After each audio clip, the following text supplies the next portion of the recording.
I'm Amy, sex educator, sex and relationship coach, and sex shop owner. And I'm April, VP of an international high-end pleasure products company and boss queen sex toy mogul. We're best friends who make our own rules about who we are as sexual beings.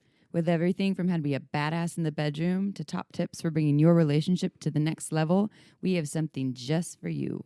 So sit back, relax, and enjoy the show. Don't forget to head on over to our website at shamelesssex.com for more. And for 15% off of some of our favorite sex toys, use coupon code SHAMELESSPP in all caps at purepleasureshop.com. You are listening to a pleasure podcast. For more from our sex podcast collective, visit pleasurepodcasts.com.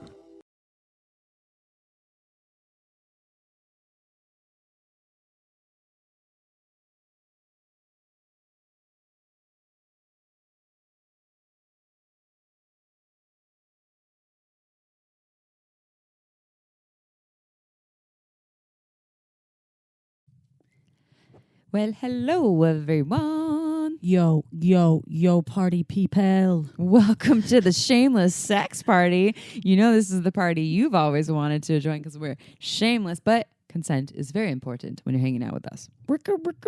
Shameless sex. Oh, my gosh. It's a fun day over here at Shameless Sex Headquarters. This podcast, I know the title doesn't sound that juicy for you. Maybe it's not all about how to be a better lover, but this really speaks to a lot of folks and affects a lot of people. And we're doing this episode. So it's depression, anxiety, even ADHD, SSRIs, and how it all relates to sex. We are doing this for a very specific reason. 1, we receive a lot of sex questions about this. 2, we're not doctors. 3, I have commented on this in the past and it upset people because I am not the person that should be talking about it. And you were all right. I didn't know what the fuck I was talking about.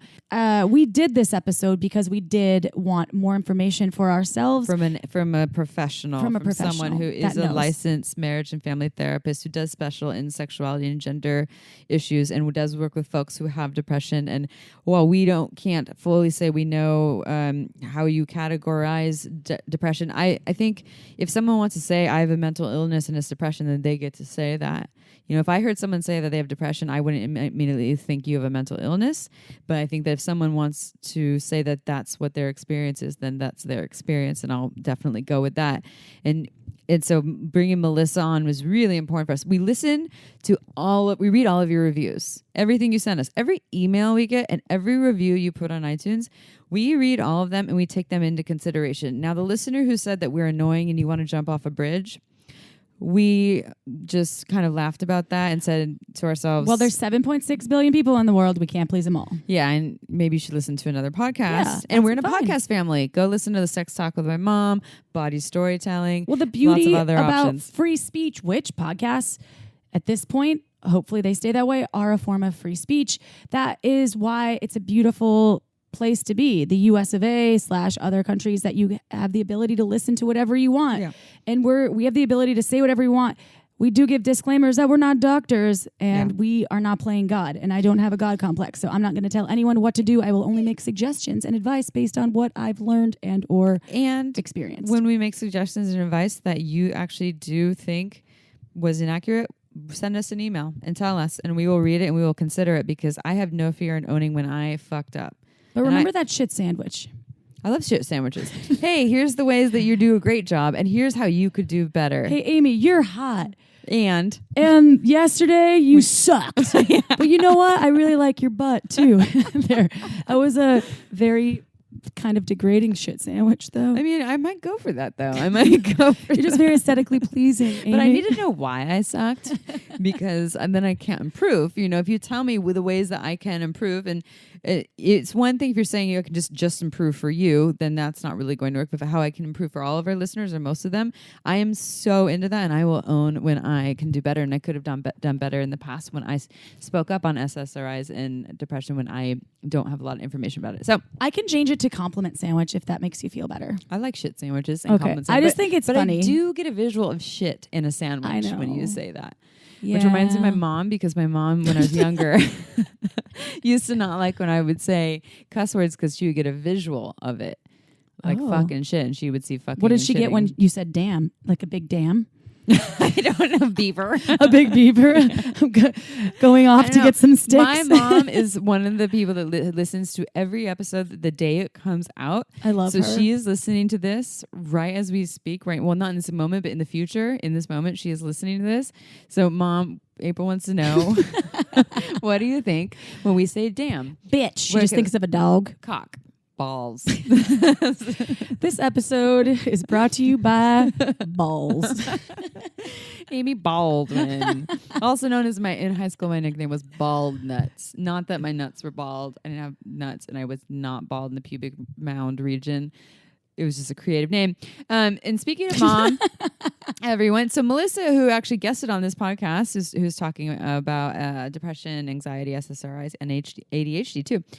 She's taught workshops at Pure Pleasure. That's how I know her, actually, is through Pure Pleasure. So shout out to Melissa and shout out to Pure Pleasure, Mom's sex shop. Mom loves words like shit, cock, balls. Go to purepleasureshop.com if you want to learn more about Pure Pleasure. They have all the best sex toys, and you get 15% off with coupon code shameless sex in all caps. Mom, we love you. Cock, balls.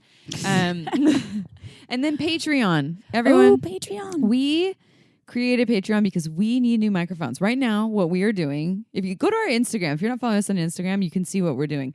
We're holding a microphone that looks like it's from the 80s. That is a good microphone. It's a great microphone. But we have to place it next to our mouth in the perfect position. And a lot of our guests don't know how to do that. And my brother's trying to make a sticker for us, and he's afraid that's going to look like we're just sucking on dicks. So maybe if you're into us look like we're sucking on dicks, don't donate to our Patreon. But what we would love is to buy 3 mics that are pretty expensive that come with the headphones and then a mic connected to it, like it looks like we're airplane pilots. And then we don't have to worry about our guests putting the mic in the perfect spot, and our sound will be so much better. And when we record with guests, because right now when we record with guests, we're sharing not only a really shitty headphone earbuds, no offense to your earbuds, Amy, but we're sharing them. I have to get Amy's earwax out of them every time. She's a germaphobe, so she's not into it. And then we're sharing a microphone too. So this will help eliminate basically some of our we really have some amateur equipment right now, because when we did this, it was all our own investment. Well, and I do all the editing too. Amy does folks. the editing. Amy does a lot of work for this podcast for maybe $5 an hour. and she's beautiful. So you know what? Do it for my looks. I'm winning. You have a great face for radio. I know. Shit. Damn it. Get on our Instagram so you can see what I look like. But no, seriously though.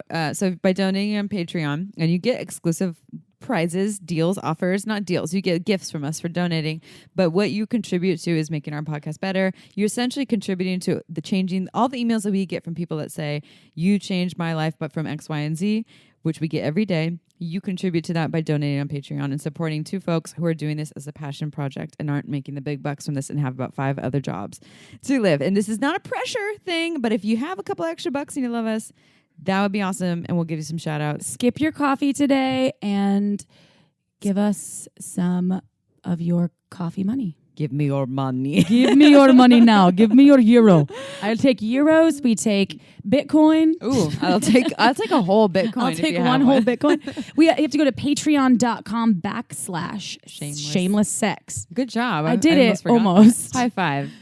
Yeah. You know what? I have a great face for radio too. She does. She's got a great radio brain. Okay, you ready for a sex question? Yeah, Legend is too. It's passed out on your lap. Exactly. Dog mom. Okay. My wife and I have been married for 10 years. I am a 35-year-old cis man, and she is a 35-year-old cis woman. Whether we are having sex or anal, she gets no feelings at all, and she only does it once a month, only to keep me happy. I'm not small. I'm 7 inches with a large girth. I please her before, and we watch porn. She gets feeling if I use a vibrator on her clit, but only that. Can you advise me on what might be wrong or what we can do? I have 3 words for you. I need to take a deep breath before you say your words. Okay, go. OMG, yes. No, for real. Seriously. That's legit. This is what I would recommend. I'm sure you would too. One of my first questions is, you say, I please her before and we watch porn. but she gets no feeling. What are you doing? Like, what is how do you please her before? And this is, so go into OMGS, because yes, I agree. I do too. Oh, I was going to say you go into it. You to talk about So I wasn't looking at you. I was thinking about what that looks like. I was visualizing, just like Mom does, what the swear words look like. And you're visualizing this person pleasing them and watching porn? And I'm wondering if the communication between them, if his partner is communicating actually what she likes, or if he's just making assumptions, because it seems like there's a flurry of... She's communicating, she gets no feeling. She gets no feeling. And then vibrators help, which is great. And there are a lot of vibrators out there that you can use that maybe aren't bulky either, so they can become almost part of you. And if that's how she's getting off... Pleasure is pleasure. Pleasure is pleasure. And so I think that's something that people get stuck on. Like, I have to have a tool, so I'm not as good. My penis needs to do everything, or my mouth, or my fingers. Yeah, that's not fair. But she's having an orgasm and feeling from a vibrator. She's having pleasure, or even if she doesn't get to orgasm every time, that necessarily, if she's experiencing pleasure and she's telling you this feels great, this is pleasurable, then fuck, you both are doing your jobs. Yeah. It's this idea that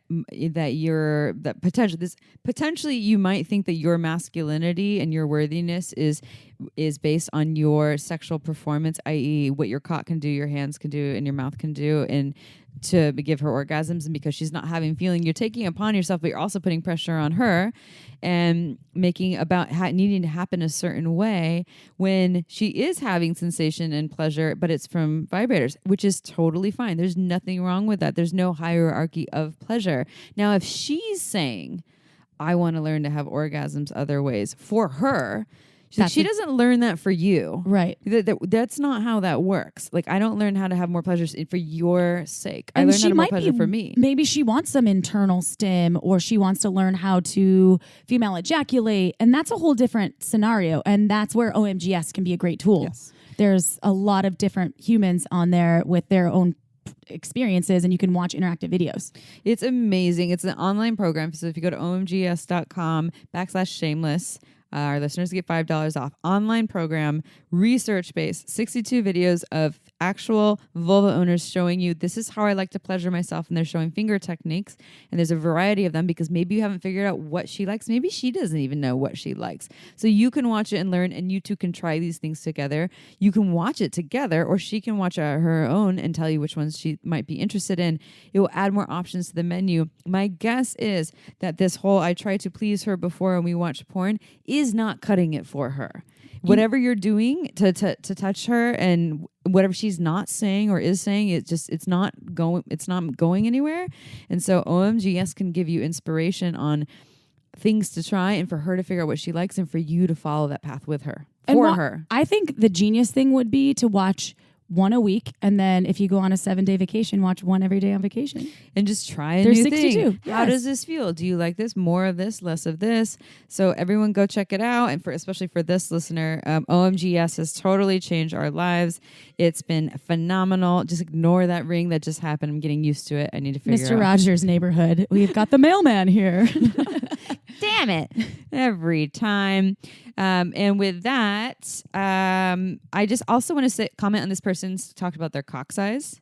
They said, I'm not small. I'm 7 inches with a large girth, which tells me that you think that your cock should be the reason why they have orgasms or have pleasure or feeling, and that because you're the perfect size or an average size, or actually that's above average. 7 inches is above that would be average. Too big for my vaginal canal. I have a shallow one. It's not all about the size of your cock. That plays a small role in it. It's about the energy that you show up with.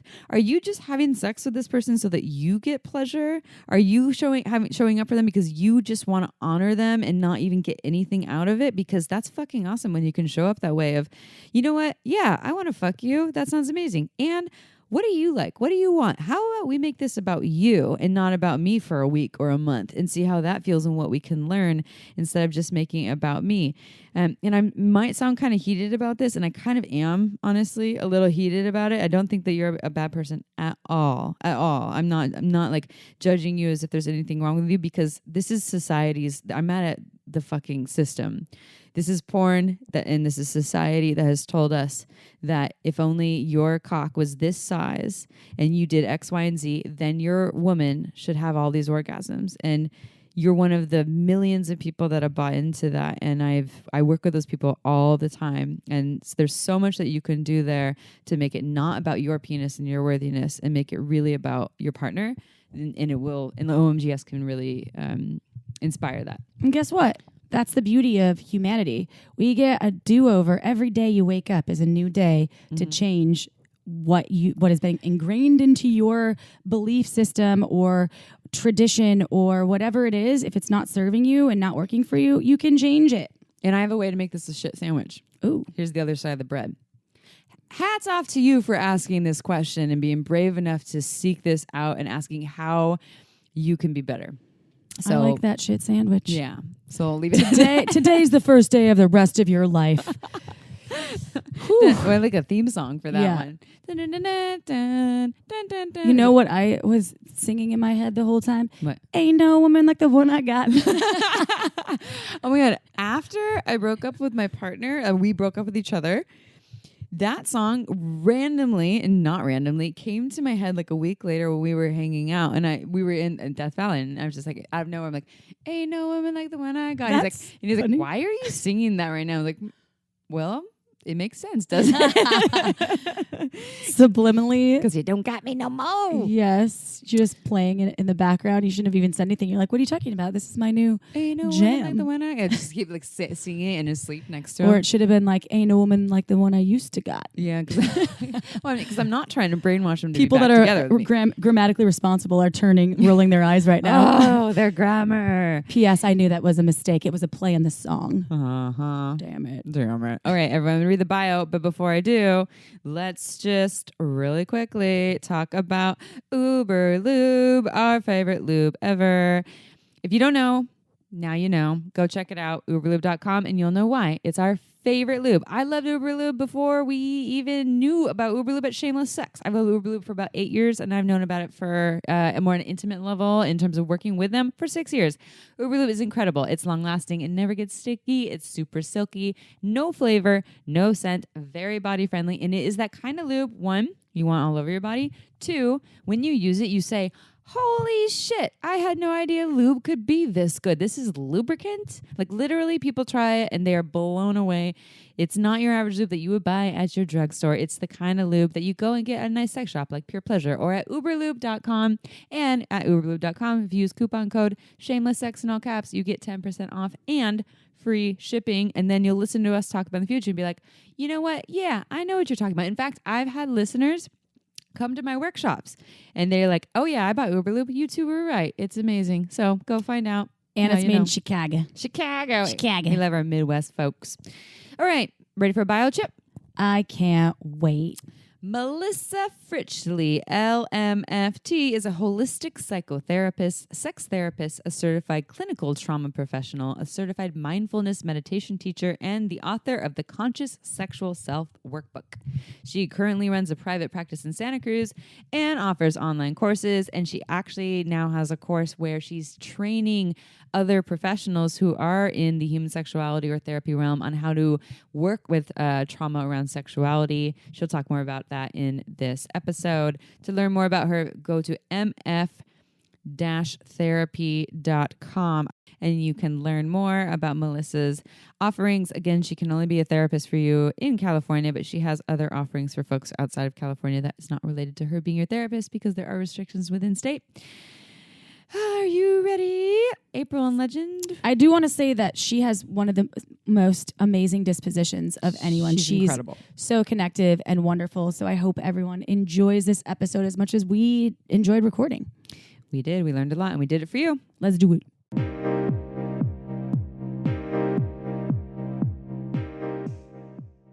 All All right, everyone. Episode time. This is a repeat guest. I'm not remembering the title of the podcast we did with you before, but this is Melissa Fritchle. Do you remember the title? Boundaries versus Edges. Yes. Oh, yes. Yeah. So much has happened since then. A lot has happened. Feels like it's been a while. It has. And now we love recording in person, but we live in Santa Cruz. We don't usually get to record in person. It's usually over Zoom on video calls because not a lot of people live in Santa Cruz. But you live in Santa Cruz. Yes. So we're all hanging out on my couch. You're drinking water. We're drinking wine. I know. Margins wine. We needed this episode. This was a must do because we've had quite a few sex questions in regards to SSRIs, which are antidepressants, which come in a variety of different, names and genres. Yeah. And I think that the biggest piece of that for Amy and I was that we were uninformed, and we needed someone to help inform not only us, but also our listeners. And for folks out there that are on SSRIs, I don't know the percentage. I'm assuming it's quite a bit of folks. Yeah, a lot of people will suffer from depression. I think that's 1 in 20 Americans in their lifetime. Now, whether they choose to do med management for that or not, the numbers are a little less, but yeah, it's a lot of people. And the other piece here you mentioned, not everyone that is identifies as having depression will go on SSRIs. So this podcast is also for folks who just, also have depression or anxiety, or there's something there for you that's going on. Which we all suffer. Come on, from time to time. Sure. No one's ever, rainbows and butterflies every day. My whole life sparkly clean. Oh God, no. I mean, I'm a pretty positive, optimistic human. I suffer bouts of serious, I guess it would be depression. Yeah. And I've never sought treatment. And there have been times where I definitely know that I've needed to speak to a therapist, and I have spoken to a therapist. Yeah. And if it gets to the point where you need some actual prescription help, I think that it's great that we have those options. So, but it affects your sex life. It does. I mean, all these things do. And I mean, one thing I'll say in terms of you guys feeling uninformed about it is the truth is, like, a lot of therapists aren't informed about how depression and anxiety and the meds affect sex. So there's a lot of uninformed, and not a lot of people who are bridging that gap, which is one reason why the field of sex therapy exists. And, I'm happy to be a part of it, but people are going to have to kind of search out advocates and search out information, which is really unfortunate, but it just is how it is right now. I'm happy that you're bridging the gap between the actual therapy realm and sexuality, because that doesn't exist very often. Were you the one that told us, or did we hear that somewhere else, that actual counselors and therapists are only required something around the general? It's 10 hours. 10 hours. Yes, sex education. 10 hours. That is so crazy. It's completely crazy, and they're not. And none of that is speaking to diagnoses and sexuality at all, which is really sad, because it pretty much any clinical diagnosis that someone's coming in with, whether it's depression, anxiety, OCD, ADHD, all of these things have an impact on somebody's sexuality. So, it'd be great if people could get the support around that. Yeah. Well, this is a good start. So can you explain to our listeners, let's just start, we'll get to the SSRIs in a minute, but can we start with just, how do these things, depression, anxiety, ADHD, all these things, how do they, and maybe this is a very broad question, but how do they affect sexuality? What are some of the common experiences that people have in how it affects their sexual being? Yeah. Well, starting with depression, the easiest definition of depression is that it's a time in your life where you can't take joy in things that would normally give you joy, right? So it's pretty easy to imagine how that can affect sexuality. But it has somatic components. I mean, usually with depression, people feel exhausted. They feel like just this heaviness in their body. It's difficult to motivate. It's difficult to do anything. And so that translates into low libido for a lot of people as well. What we're finding is, there's a need to get more of that dopamine going, but then too much dopamine can kind of tank your sex drive as well. So that balance can be really hard for people. I think also, depression, generally people are not feeling very good about themselves. So all the general stuff of self-esteem and feeling like you're desirable and that someone would want to be with you are really suffering during that time. So, mean, depression's interesting because there's such a range. You know, many of us, like you said, will have periods in our life where we're visiting depression, right? And it might be kind of low grade, all the way up to people who have periods in their life where they really can't get out of bed, where the depression is such that it takes over their functioning and everything. So there's a broad range. And what I find is like some people, you know, if it's a more mild version, but still clinical depression, may find that sexuality is the one place that they do get to feel alive, you know, and so they can really lean into sexuality if they have a partner and if they have an outlet in that way, or lean into masturbation, because it does give them this momentary boost. I mean, it gives you oxytocin, it gives you the feel-good endorphins and hormones. So it can happen that way too. You may see people who are suffering from depression who are saying, but my sexuality is a good place for me. And it's a place of healing, and it's a place where I feel connected. And then you'll find other people who said, my sexuality is just, it's off the table. It just doesn't even feel like an impulse that I would have anymore. Their bodies feel numb frequently. I compared it to dust. I always felt like when I was at like a super dark place, just dust. I felt like no drive. Yeah. Yeah. And so, I mean, of course, it's hard to respond, even if you have a partner who's trying to invite you in and who you would at other times feel really attracted to and really excited by. If your body and your mind is just saying, none of that sounds fun. Joy is just not available. So, I mean, that's really what a lot of people are struggling with in that way.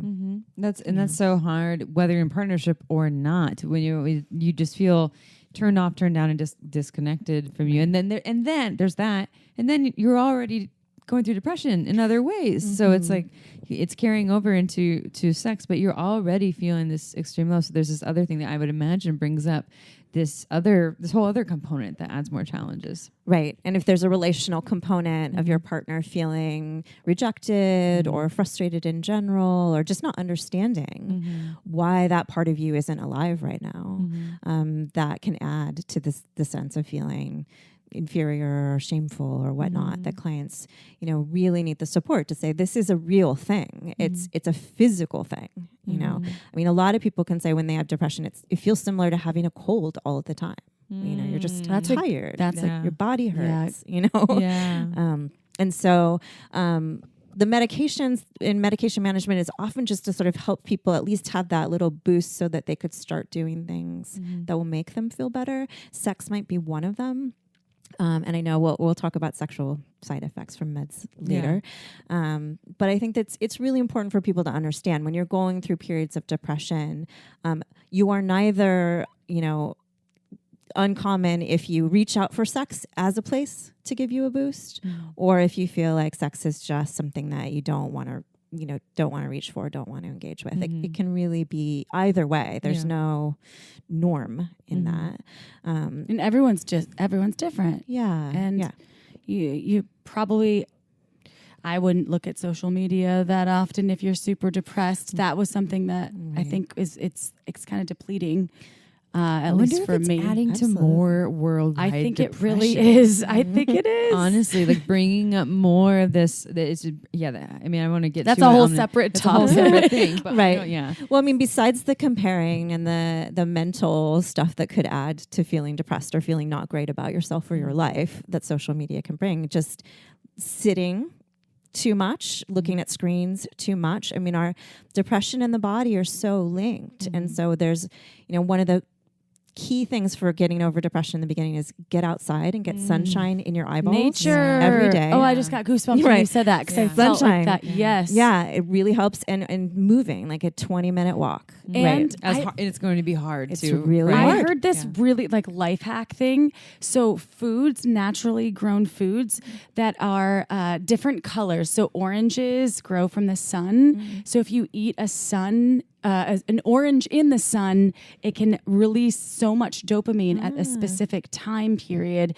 And the same, their nutrition and food is so linked to your balance of your mind. Yes. So if you're feeling depressed obviously this isn't, if you're clinically depressed, it's different, but if you're feeling like a really low day, and I've actually done this, and I can tell you, eating a piece of citrus and going out and sitting in the sunshine has totally boosted like the smell of it, and being like focused and meditative on what it does was so powerful and lifted me into a different zone where I was like, okay, this is a new fucking day. I can do this shit. I can do it. So anyway, side note, but totally interesting. It's true. I mean, so our lifestyle is not conducive, to positive mood, honestly, for a lot of people.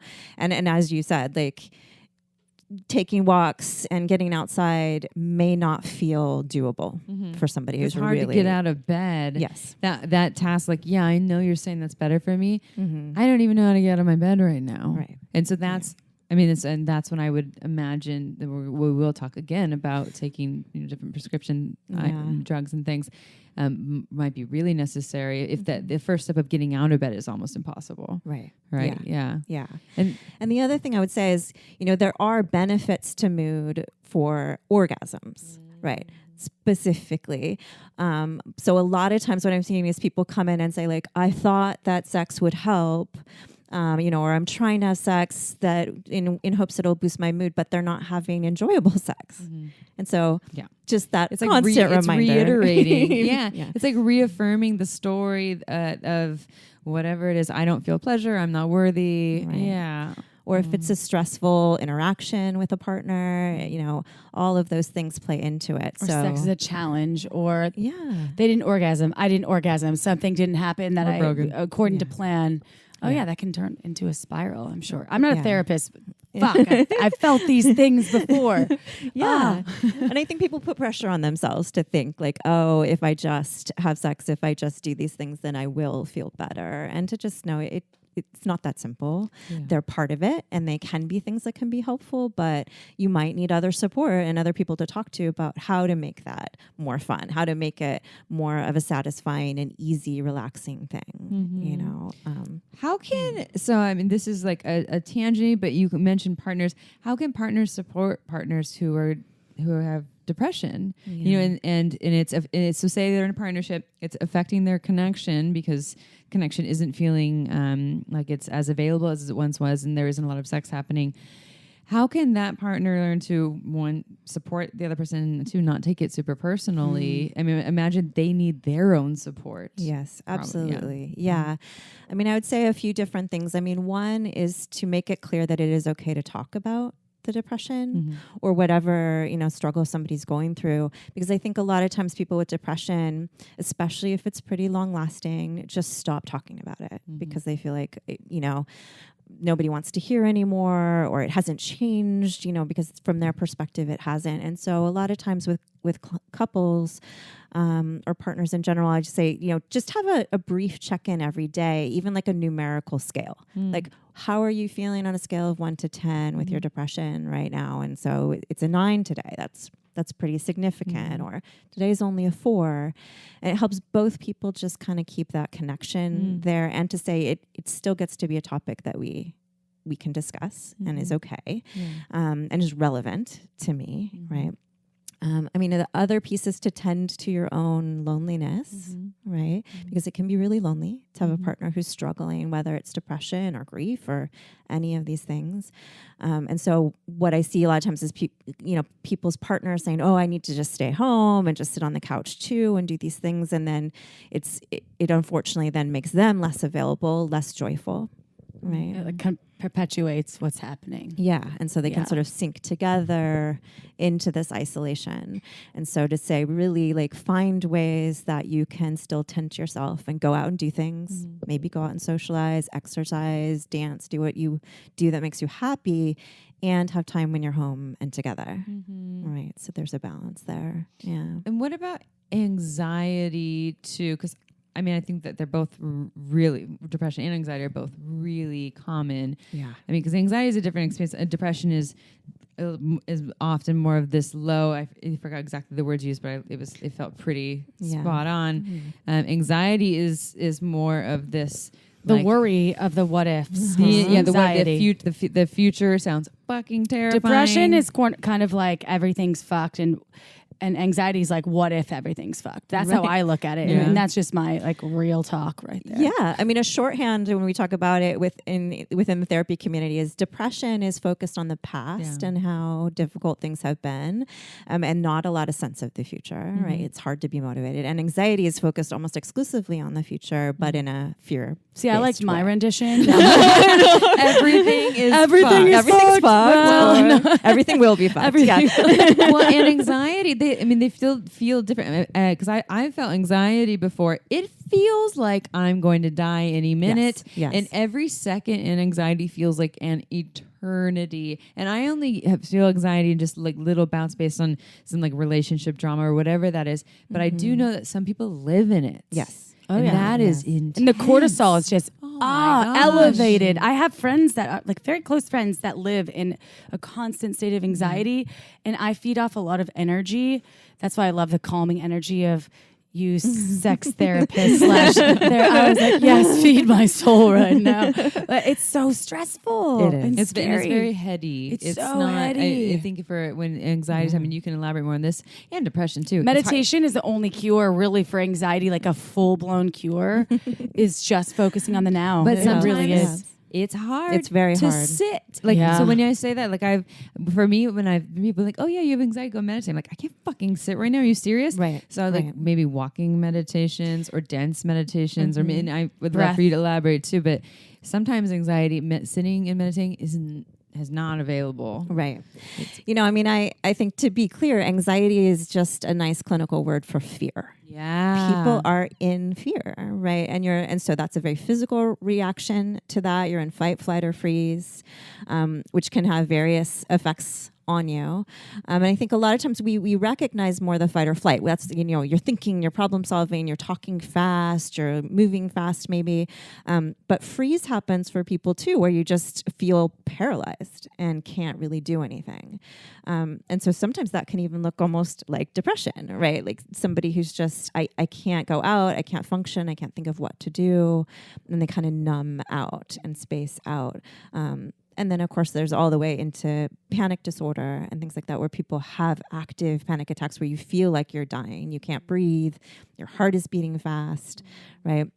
And so all of these things are incredibly physical. So the effect on the body, the body is a survival tool first and foremost.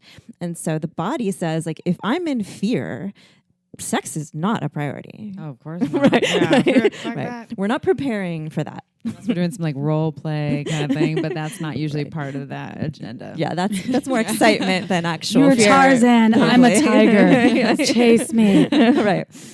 Right. So it's shutting down those systems in the body, and it's saying, no, we need to be prepared to fight, flight, or freeze right now because we're in actual danger. So it makes sense, again, for people who are in a lot of anxiety that their libido is not present and that their body isn't responding in the way they would like it to. So it might be difficult to get an erection. It might be difficult to lubricate and let your tissues, swell to a point where it's going to feel good. Your body's focusing on something else. Right. There's some other problem here that it's focusing on. So sex is not what all the natural tendencies of erections and lubrication are going to. Right. So that makes perfect sense. Your body's letting you know there's a thing here that I want you to focus on here. And instead, I mean, a lot of folks, and I've done that before, to try to override it by, okay, I see you thing over here. There's these symptoms of this thing that I need to tend to. I'm going to override you and put some lube on and do this thing still. And then I'm just creating more issues for myself. It can be. I mean, maybe sometimes that can help people get a break and give their body a different experience. But I mean, truly, when your body is in fear, your blood flow is going to your external muscles. It's going to your limbs. It's not going to your genitals, in particular. Or what happens sometimes for people with penises is, if they're able to be sexual with somebody, they will orgasm or ejaculate very quickly because their body's basically saying, there's some danger out there. We shouldn't be doing this right now. Yeah. We should be getting this done so that you can, get out of this dangerous situation. So do you, and this is just a candid kind of question, SSRIs and anxiety medication, do they have the same effect on sexuality and sex drive? I know every human's different, so it depends on the scenario. So that's like a very wide question.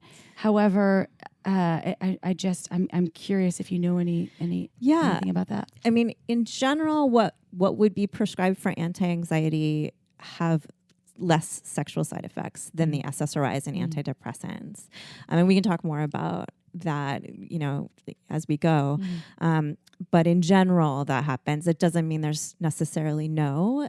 And there's other kinds of side effects as you start with medications to see if it's the right fit for you. So, for example, I've definitely had clients with anti-anxiety meds who have months of nausea. Not really going to make you horny. I am nauseous. I know. Or things like that. And so it can be a really frustrating process, whichever kind of meds you're starting, to see if it's going to be an okay fit for you, if your body's going to tolerate it, what combination is going to be the right amount, all of those pieces. What's interesting about anxiety is that our mind and our body doesn't differentiate between a fear scenario that we're imagining and real fear in real life. Oh, yeah. You have the same the survival instincts that kick in if you are getting chased by a lion. Yeah. Are this the is same. the idea of it. Right. Which is, it makes sense because we're conditioned biologically to run for our lives. And then, I know that zinging feeling, right? Right. Where you really feel like if you've almost had a car accident. And that is our biological. It's so fast. Yeah. And that is people nowadays are living in that state more than they ever have before. Right. Which is so hard on our bodies. It is really hard. Is why I'm thankful for some sort of, I guess, like prescription drugs, if they really do work. I just get worried about the side effects, and sex is one of them. And sex is one of them. But I mean, the thing I would say about anxiety is that people have to learn to make more space for sex so that they can try to drop down into it. Because if you have generalized anxiety, even with medication management, like you said, you're going through your work day. It's a stressful thing. You've been in the car. Traffic has been stressful. You're annoyed. You're, worrying about this or that. That's never going to make sex, the best experience it could be. Come home and you're like, I'm horny. I was just in the car for 2 hours. Right. Like my level of anxiety was I used to commute, and I'm not trying to turn this into me real quick, but an hour and a half from how you Newport did that. Beach to Burbank every day for 2.5 years. And my cortisol level was like, I feel like I have a vein that's permanently extended from the amount of road rage I had. And that's not healthy. No. And that's the thing. I think people, we've compartmentalized sexuality so much, and we have this model of sort of an 18-year-old person's version of sex. Like you're just going to walk down the street and want to have sex. And it's just going to happen because your body's so primed and it's so ready for it. And the thing is that isn't the way most of us are most of the time. Once you get past that, highly hormonal phase. And so all of these things affect us. And so I think that people don't take it. They feel like there's something wrong with them that sex isn't happening because they think it's supposed to be separate from all these other things and all these other life stressors. And sometimes we're in a really lovely, blissed out position in which sex does get to be a separate compartment that you visit. But for most people, that isn't the case. And typically if it does happen and you are in a blissed out sexual space, it has an expiration date. Right. It ebbs and flows. So enjoy those moments, embrace those, take some photos, fucking go back to those. Yes. But it doesn't happen forever. Right. And so really thinking about, whether it's depression or anxiety, or another one that affects sexuality a lot is ADHD, honestly, is thinking about the fact that you're going to need to consciously make space in your life for sex and know what you need to do to get into that mind space, right? And so it might be you need to take a bath, and have some downtime, or you need to go to yoga, or you and your partner need to sit and have a venting session and then, regroup. Everybody's different in what they need to move their mental headspace into a sexual place. But really encouraging people to think about it because, as you said, all of us are going to kind of visit these places on maybe a non-clinical level. We're all going to have times in our life where we're more anxious or fearful for whatever reasons. We're going to have times in our life where we're feeling down for sure. And so knowing how to tend to yourself in that way is really important. Yeah, it sounds like there's a lot. So there's all these ways that I imagine you work with the clients on. I imagine your first thing isn't let's get you on some medication. You know, it's let's talk about all these other things. There's meditation. There's all these tools of like, what do you need before you have sex? Do you need to plan sex? And you know, what is your self-care practices, et cetera? And then if all of those things are not helping them move forward wherever they want to go, then there's other things that they can do. Right. Yeah. So I'm going to bring up some questions that we have here from some folks. So I'll start with this question. And so people have been sending us sex questions. Again, April and I have decided that it's not we are not equipped to talk about this, so that's why we have this episode. So the first question from someone: I have been taking Effexor, an antidepressant, for 3 years. Sex has become difficult erections, difficult to be pleasured, painful ejaculation. My wife is also frustrated because she loves penetration and I just don't feel anything. I am at a point where I am faking orgasm just to stop intercourse. It really takes intense stimulation like a magic wand for me to come. Can I overcome these side effects without stopping pills, or is it just in my head? Right. It is not in your head, sadly. So with SSRIs, which is the most common form of antidepressants. What does the acronym for? It's selective serotonin reuptake inhibitor. So, and we definitely don't have time to go into what all that means. But 75% of people who take SSRIs say they have sexual side effects. Right. This is not a minimal amount, right? Yeah. It's very much a part of it. And those include like lower libido in general, but exactly the things that this person is writing in about. It includes erectile difficulties, painful ejaculation, yes, low arousal physically in general for people with penises or people with vulvas. Duration and intensity of orgasm changes dramatically for people. So what I hear about a lot is like, I still have an orgasm, but it doesn't feel like much. It just sort of is like, meh. You know, or they can feel their body going through those processes. They can feel like oftentimes like the lasting thing that people feel is the contraction feeling, but they don't really feel pleasure sensation. Or the orgasm is weak in that case. Loss of sensation, sometimes just numbness, and that's for nipples as well as genitals. And then, of course, we're adding in also side effects such as fatigue and weight gain that are side effects of SSRIs. So, you know, it is sort of a bleak picture. And as a holistic therapist, I generally am going to say, like, let's see if you can do behavior modification, the least invasive thing first. But for some people, they just simply can't do those things without some help from medication. Is there usually an expiration date to SSRIs? Is it like, try it for this amount of time, and if you just don't want the side effects, then try other stuff? I mean, that. So unfortunately, that hasn't been my experience of the way that doctors approach it. Again, I want to be clear. I'm a licensed marriage and family therapist. I'm a sex therapist. I don't prescribe meds. So, but I work with people, obviously. You're like cleaning up the doctor's work. So I'm often the one talking to them about the effects and the side effects. The things that the doctors aren't right. Doing. Yeah. Okay. But what tends to happen a lot is there's a sense of like, you get on this and you stay on it forever. It doesn't have to be that way, though. But what I would say is people have to advocate for themselves, that they want it to be a short-term thing, that they want to see if they can get to a point. And that's one of the things you might talk about with a therapist is, what are the goals and places that you want to get to, that then you could think about, okay, I'm managing, I've got these, I'm going to exercise, I am socializing, I'm building these things back in my life. Now might be an okay time to try to get off medications or wean off. And that's a really important part, is you can't go off cold turkey. it's definitely important to do that with a doctor, some medication management to step down, because a lot of them do have withdrawal symptoms. So it's goal setting objectives and getting to that space. Okay. Yeah. And seeing someone that perhaps is out of the Western medical range, where it's not necessarily a doctor, but get a therapist, get a coach that can help you in other ways, emotional support system that are outside of your network of friends. Which is helpful. And I want to say this in a way that is not insensitive. I don't really know how, so I'm just going to say it.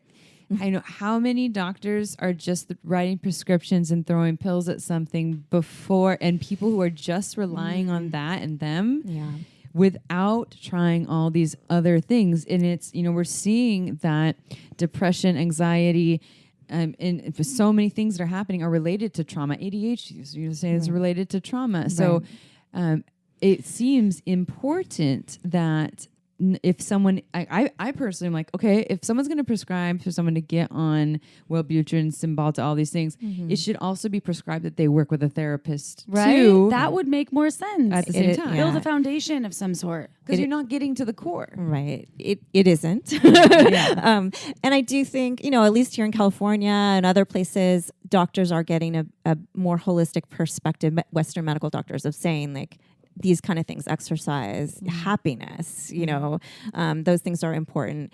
They're unfortunately not doing a lot of trauma screening, which I do think a lot of depression and anxiety both have trauma backgrounds for people that is just not being addressed or talked about. But your Western medical doctor is 15 minutes with you on a regular basis. Signature. And a lot of people aren't going to psychiatrists.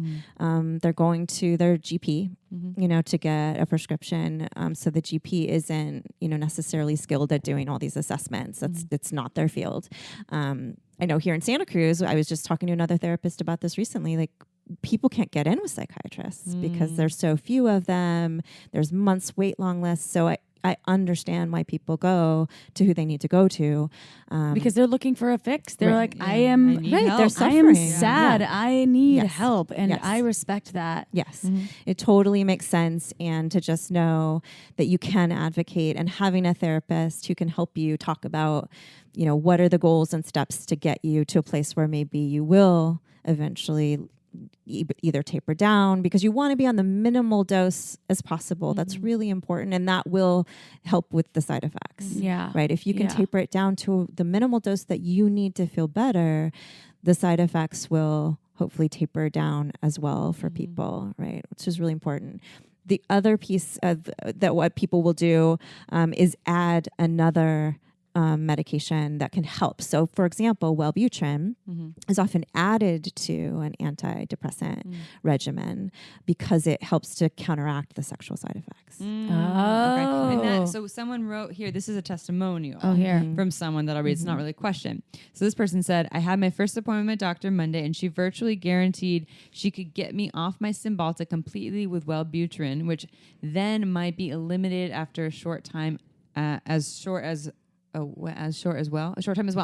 Why wellbutrin, you ask? It doesn't have sexual side effects, takes a week or less to get to efficacy. Most SSRIs and SNRIs are between 4 to 6 weeks, and often helps with chronic pain. This is for a thyroid issue, I think. She said that one danger is that it can add some non-normal irritability that usually subsides in a week or so. Again, this is just what someone's experienced, but so they were commenting on that wellbutrin. So wellbutrin is not an SSRI? No. Okay. Yeah, it's used for it as an antidepressant piece, but there's other things besides SSRIs. There's MAOIs. There's all sorts of different approaches, and wellbutrin's one of the newer ones. It's specifically used because of sexual side effects. It doesn't have as many. In fact, for some people, can increase libido. Wellbutrin has a little bit more of a flavor of like anti-anxiety, actually, right? It's so for some people, they feel like that sort of censoring kind of goes away a little bit. It can sort of help with those processes for people. But what I see a lot is for people who go into their doctor and talk about the sexual side effects, that adding wellbutrin might be a good fit if you feel like, I like the effect it's having. My depression is lifting. I'm feeling better. I don't want to totally change the plan right now because it's scary for a lot of people. Scary. Yeah. And so if something's working for you, that might be an option that your doctor would talk about. But again, you would have your doctor do it. You wouldn't be like, hey, I'm just going to add some wellbutrin to my agenda. Yeah. And you know, that's the other piece I would say is a lot of people don't really talk about the sexual side effects with their doctors. So again, you have to be the one to advocate and say, not only am I experiencing this, but sexuality is important to me, right? Because a lot of doctors will treat it with a lot of indifference, like, oh, that's the least of your concerns. Well, screw you. You know, it's actually sex is important, it's right? One of the most important pieces of connecting to ourselves and to the people that we either are in partnerships with, or perhaps we're seeking out and wanting to have partnerships with, or connection to ourselves. This brings me to my next question. Oh, perfect. From someone, and this may have been from the person that asked about Effexor. I can't tell if it's connected or not. They say, I fear my depression is likely to interfere with any prospects of a relationship. Off and on, I tried therapy to no success. My acknowledgement of enjoying BDSM or porn led therapists to assume that my recreational activities attributed to the depression. So here's an example of a terrible experience with a therapist and the information that was shared. And P.S. Therapy, you can't judge therapy just on a single therapist. You have to kind of, it's almost like dating, get a referral or find someone that is in line. And if they shame you and tell you, hey, maybe your weird things in BDSM are causing your depression, you go find another therapist real quickly who, like, because I know that you work with clients who find someone like you. Yeah. Which is not that easy to do. And so, the first thing that I would say to that person is, one, I'm really sorry that happened. And that was an uninformed therapist who was overstepping their scope of expertise, right? Yeah, their own discomfort with these things or lack of knowledge, or they had 10 hours of sex education in their degree. Right. Yeah. Yes. And so, they might be seeing something that for them would be scary or would be, upsetting, but they're not able to understand that for somebody else, sexual intensity and consensual, BDSM practices can be a really healthy thing, a really healing thing. It's definitely, helps the nervous system to activate. So if people are experiencing depression, to have a really high intensity experience might be something like depression's opposite of anxiety in a way in that you actually want to get your fight or flight up a little. Like you want your body to engage that like sense of wanting to live and be, be fighting a little bit. Yeah. And so that instinct to go there is a really healing instinct, right? But absolutely most therapists are probably not well equipped, right? They'll have their own take on it. And so that's one of those times when I would say, if you're in the kink community, if you're in, if you're polyamorous, if you're queer in any way, you're going to have to really screen and try to find a therapist who will be supportive, who will have some understanding, probably a sex therapist, specifically who cares about those things and thinks, again, that sex is an important part of life.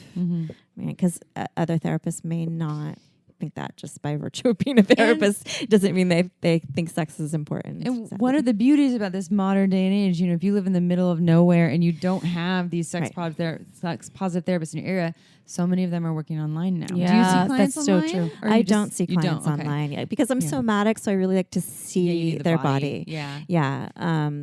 And in California, you have to work with people within the state. That's how our license is. Yeah, when you're a licensed therapist. Yeah, so you'd find someone in your state. But even if you live in, Ohio, in some town that only has 10,000 people in it, and you can't find a sex-positive therapist, you can find one online in Ohio somewhere. It's pretty likely. And there's a website called Kink Aware Professionals that people can have memberships to, and they have referrals in all different states, right? And I think it's really, really important because there is so much misunderstanding and professional shaming that happens for people who experience absolutely healthy sexuality, consensual sexuality that's within a realm of BDSM, kink, all those different things. So I definitely advocate for people to find the right person to talk to. So then you don't work, do you have online course, though? I have some online courses, mostly for training professionals. I do a lot.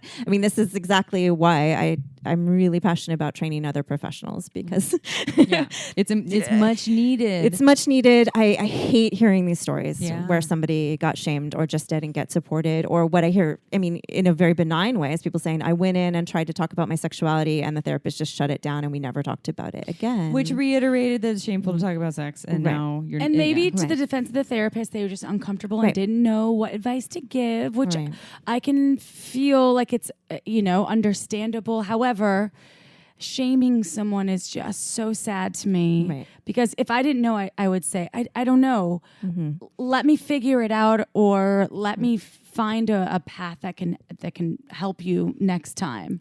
And contact one of my other amazing friends that's hopefully well rehearsed in the sex realm. Having referrals is really important for therapists or coaches or whomever, just to know those areas where you're like, this isn't something I have a lot of information in, or it's not something I'm comfortable, and that's fine. We can't expect to be comfortable with everything. That's too strong. That's too much enlightenment for one person. But to know and to be able to say, but this is absolutely a common and healthy thing, and I want to refer you. And I do just want to drop in there that studies of the BDSM community have found no higher rates of trauma, depression, anything like that. So the implication that there's a link there is definitely just wrong.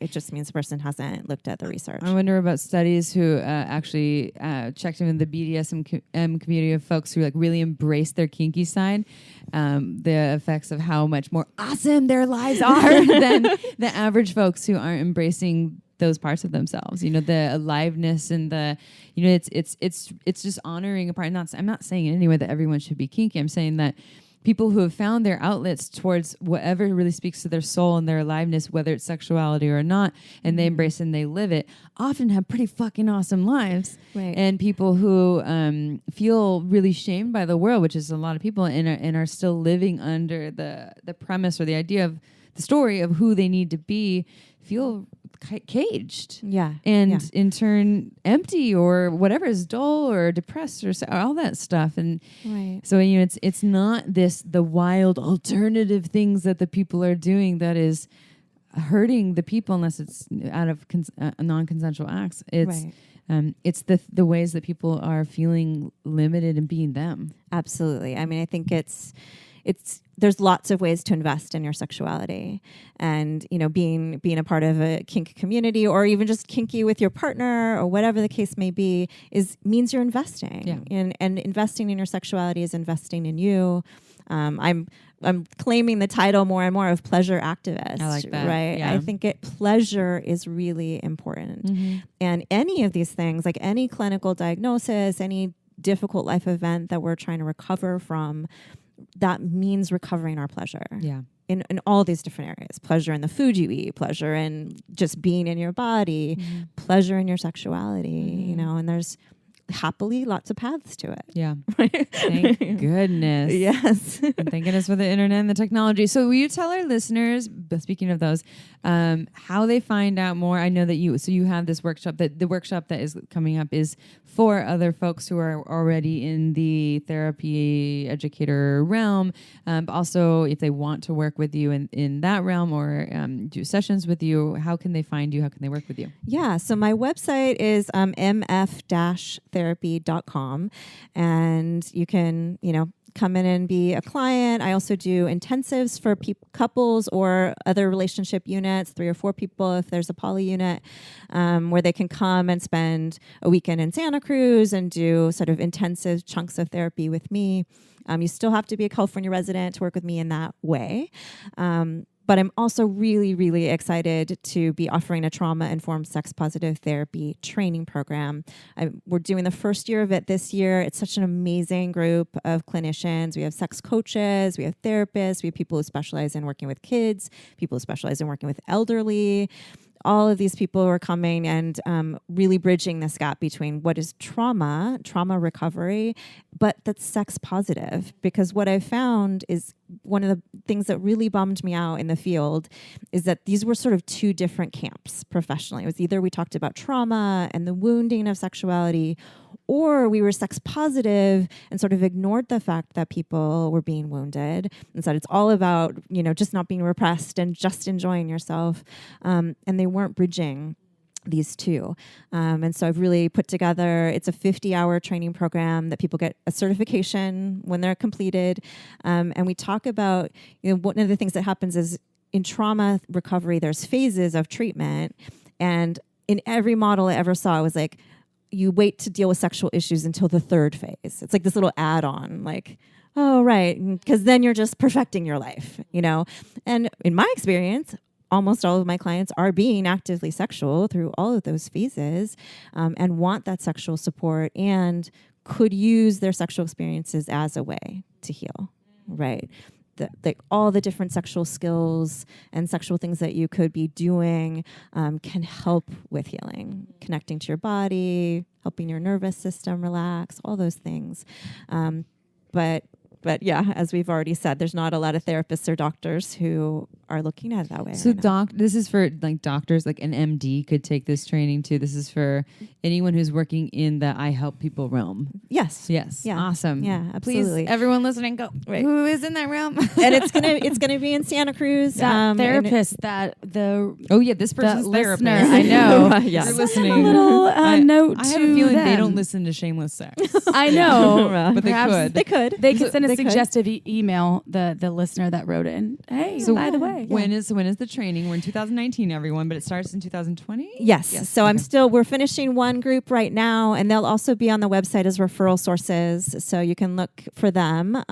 They'll be graduating in September. The next training starts in January 2020 and goes through July. But it's just 2 in-person, like 4-day retreats that we do, intensives, and then online.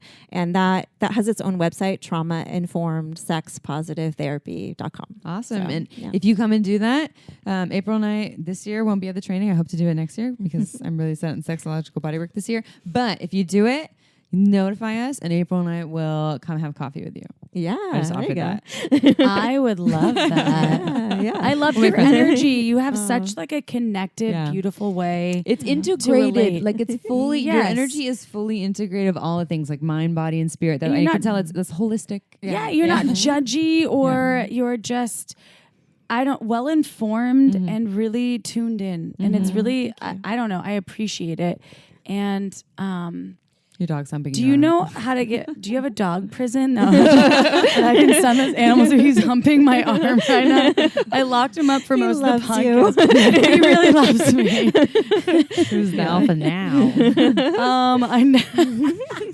So before we end, everyone, Melissa, thank you so much for coming and filling in this really important gap in this conversation. I'm sure, and we'll have you back. What is our next topic? I don't know. We talked.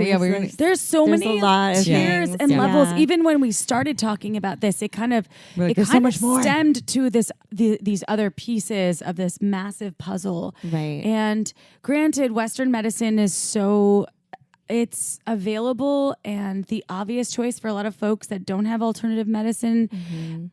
I think holistic approaches, they take more time for a lot of people. They're not the quick fix. I'm going to flip a switch and I'm going to feel better. Right. However, they're so effective because you're doing almost this foundational work that is hard, but it's so necessary. So thank you. I just want to thank you from the bottom of my heart too. Thank you. Yeah. And I will just say to your listeners, like, this is a huge topic. Yeah. And this is the abbreviated version. The main thing to take from it is if you're struggling with depression, if you're struggling with anxiety, if you're struggling with trauma recovery or grief or anything like that, there are people out there that you can talk to, and sexuality is important. You have a right to make it important. You have a right to care about it. And so, do what you can, advocate to find someone who will support that for you, for sure. Beautiful. I love that. I'm so happy that we did this. I just want to do a shout out to the reason. So I put a call to action maybe on Facebook, saying Shameless Sex needs someone to come and talk about this topic. And I won't use your last name. Our friend Katie said, what about Melissa Fritchle? And I was like, how did I not think about that? We had her on the podcast before. So thank you, Katie, if you're listening. Grateful for it. Yeah. Thank you, Melissa. Yeah, thank you. And to all of our listeners who don't know about Margins Wine. Actually, Amy and I have been drinking the Pinot Noir, which was a new release. We just... might be sold out, but you should probably sold out. But sign up. Check it out. Go to marginswine.com and see why Amy and I love it so much. We've been talking about Margins Wine now for over a year, and for good reason. It's not because we are getting paid. Honestly, it's not. It's because we fucking love the wine. We're not getting paid. Exactly. That's what I'm saying. It's not because it's completely authentic. We're not getting paid for that shit. We love the wine. So check out marginswine.com. Sign up for Megan Bell's email list. She's the winemaker. She's one that makes magic. All right, y'all, we got to go. We got to do some things. My dog has to hump my arm half the time and be a kind of a crazy animal. And I love animals, and I love all of you. And I love Amy, and I love Melissa. And I'm so thankful for this day and all the other days. And I hope that you all took something great from this podcast, because I really did. I learned so much. And all right, we're going to see you next Tuesday. Ciao for now. Don't forget to head on over to our website at shamelesssex.com for more. And for 15% off of some of our favorite sex toys, use coupon code SHAMELESSPP in all caps at purepleasureshop.com.